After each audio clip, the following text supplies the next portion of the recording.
All right, getting ready for a coaching call with a client.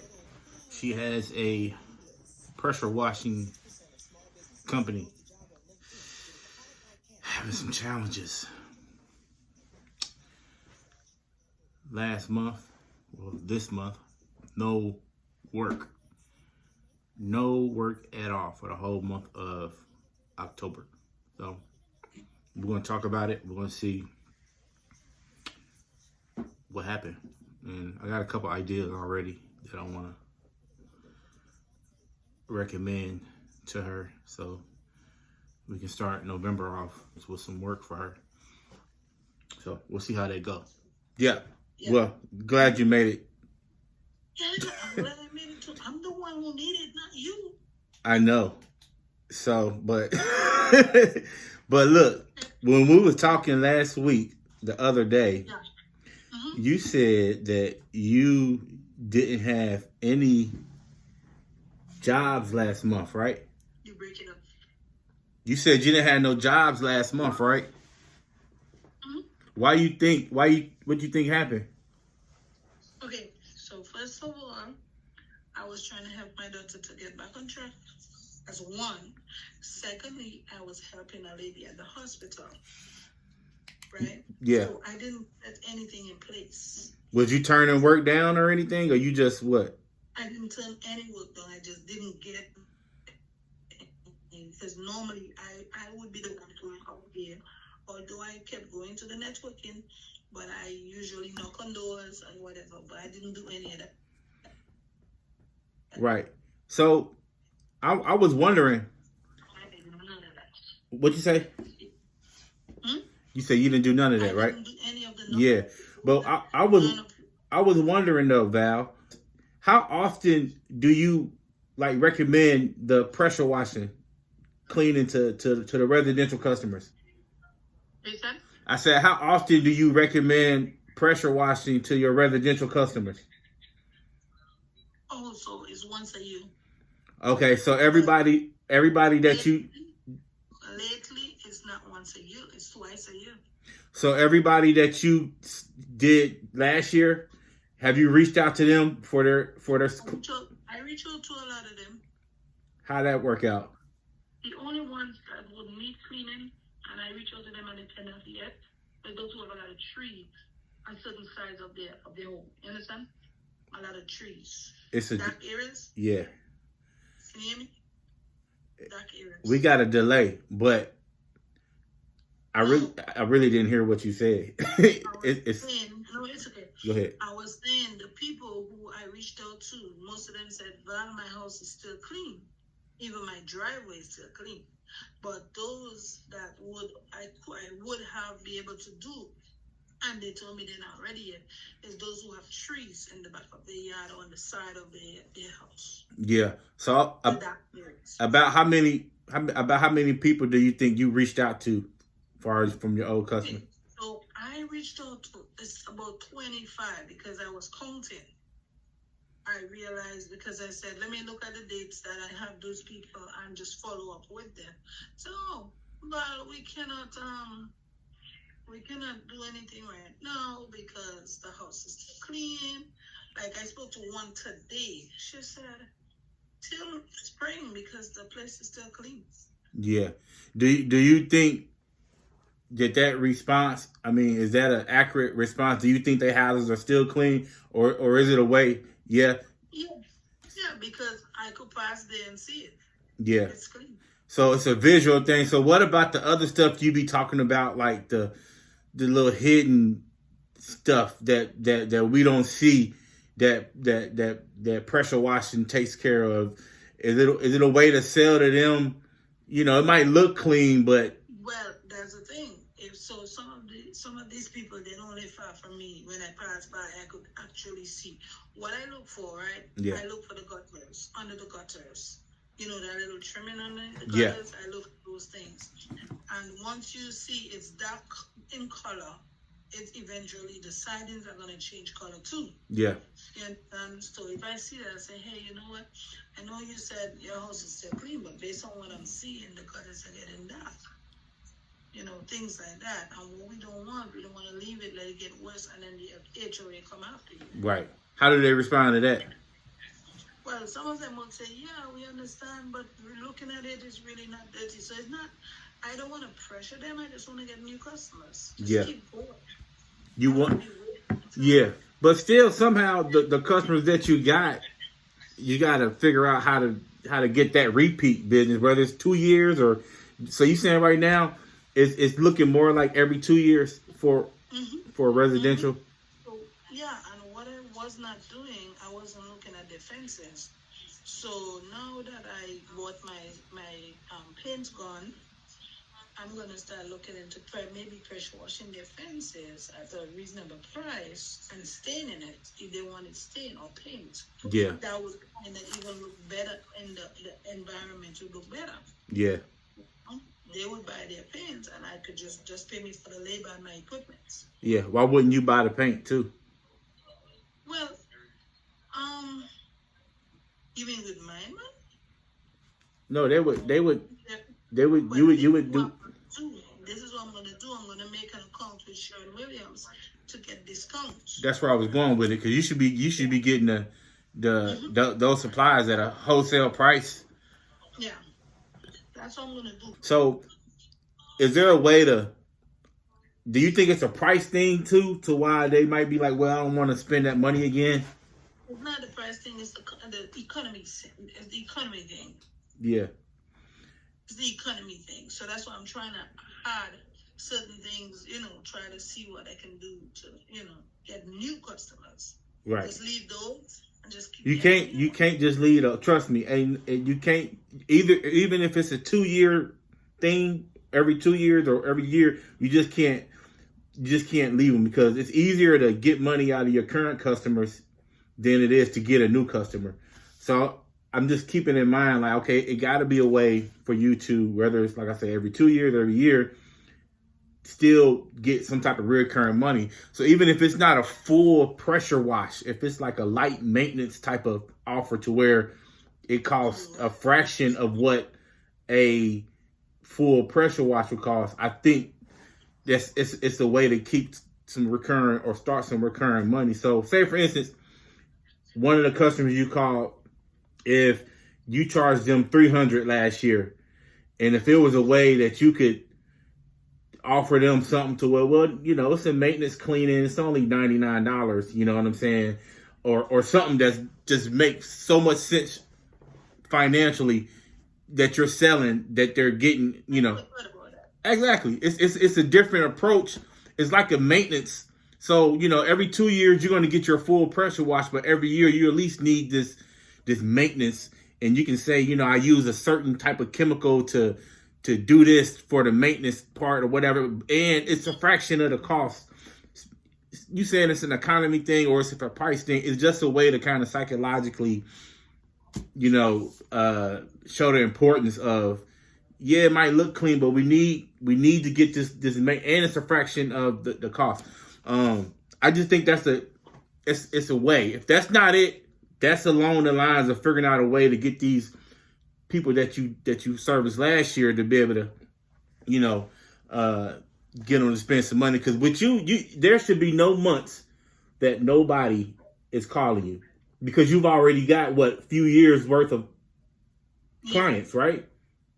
Yeah. So even if you go back 2 years, or how many years you've been in business? Since 2017, but 2021 is really when I started getting more customers. Right. So even if you went back to 2021, have you went back?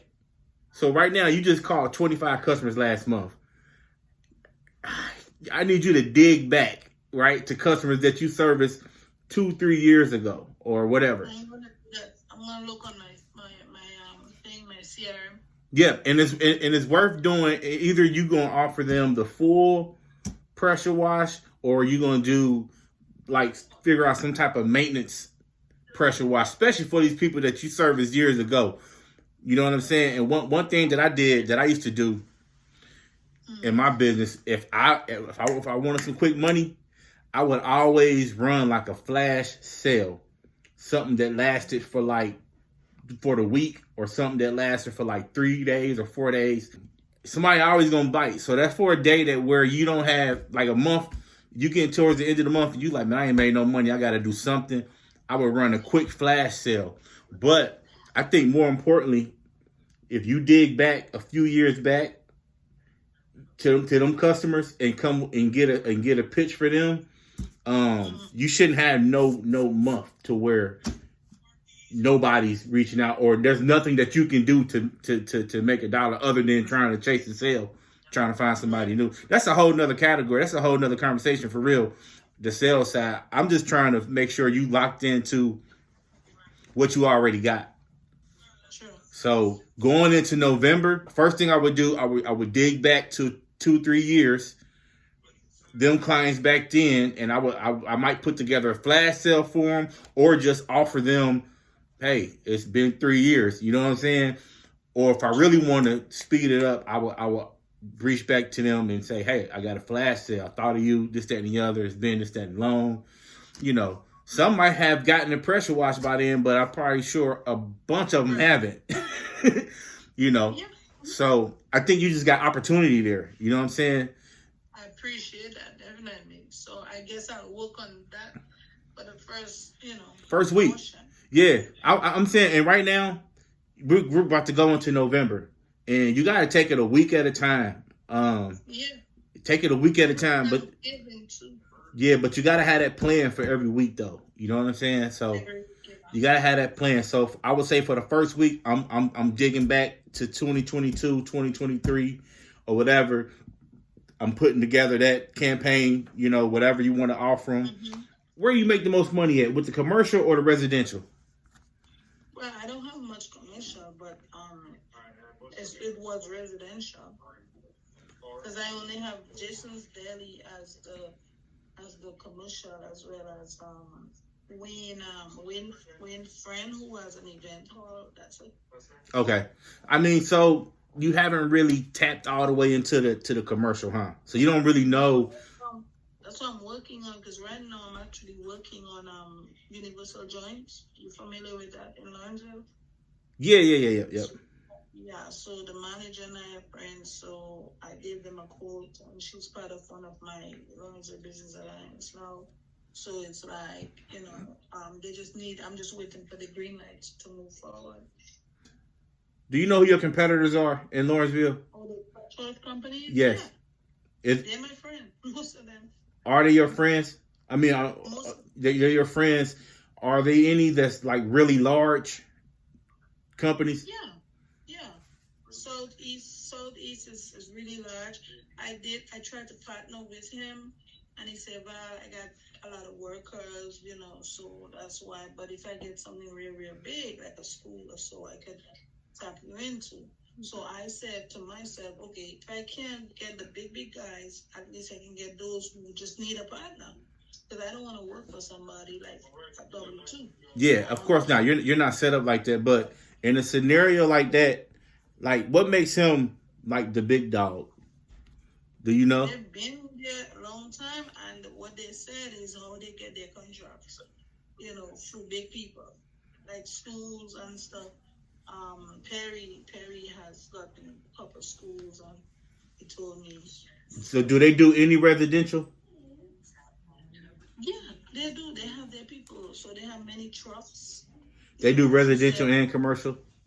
Yeah, he said, well, we started with one truck, and keep moving until we are where we are. It took some time. Even with the guy himself, he doesn't really do much pressure because his body is hurting. He messed his shoulders up and stuff, so right. He just had to go. Even his wife worked. Yeah. So where I'm trying to get at is that when you look at your competitors, you kind of want to look at and see what they're doing that's working, and they're not going to tell you what they're doing. They're going to be vague, right? So many times. Yeah, and you can't expect that. They're going to be vague, like what he just said to you. But. Not even a measurement. Say, hey, how much you would charge for this restaurant? Oh, God, it depends. Running around. Yeah, they're not going to tell you, but it's important to kind of understand what it is that they're doing, so you can model it. Not necessarily, just look at they and want to do exactly what they're doing. But especially with y'all being in the same area, you got to see what they're doing. And then at the same time, after you figure out what they're doing is working, you got to figure out, okay, how am I different? And how am I going to put it all together? But so if residential and commercial is one of the things that makes people big, so obviously that's something that you probably going to have to put together. You said bidding? Huh? What did you say? I said if residential and commercial, if that's what makes a company one of the biggest because they do both, then that's something to think about. That you, like you said, you got to focus on more commercial. But are there any companies that only do commercial and only do residential? Yeah, there's a company who only focuses on commercial deals. How do they do? I haven't been with them a long time. I should follow up with them too. How do they do? Pretty good. Well, he said all his accounts is commercial. He doesn't have any residential, and he was planning to give me those residential, but I haven't seen him or heard, or even I need to check see if he even have a website because I don't hear from him anyway. Yeah, I want you to kind of really. He used to do restaurants. He said he used to do restaurants, big jobs in the city. I was trying to connect with him, but I don't know. Okay, so I think. Like I say, people are not gonna give you straight up a pathway, a road to the success, whatever. But you gotta just look at what they're doing from afar, whatever. Where you do their research on their websites, social media, or just talk to people. You gotta figure out what they're doing that's working and what's making them what it is, so you can model that and make it your own. So what I want to narrow into. Staying in Gwinnett and working in Gwinnett. Absolutely. I told you that. That's what I want to focus. That's one of the.